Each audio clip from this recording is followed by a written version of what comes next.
Hey, so I'm having a bit of an issue with my IndiFOCUSpro and the snap gears supplied by Indie Systems. It's making quite a bit of noise and it's not very smooth. Let me show you what I mean. As you can see, we have the IndiFOCUSpro and the snap gears supplied by Indie Systems.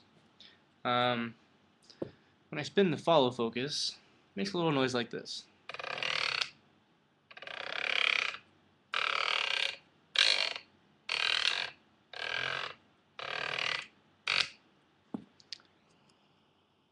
Doesn't really seem right to me. I don't think a follow focus should make that kind of noise. So I'm just wondering what exactly is happening.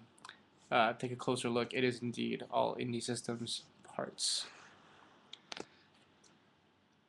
These are the snap gears, and this is indeed the correct follow focus.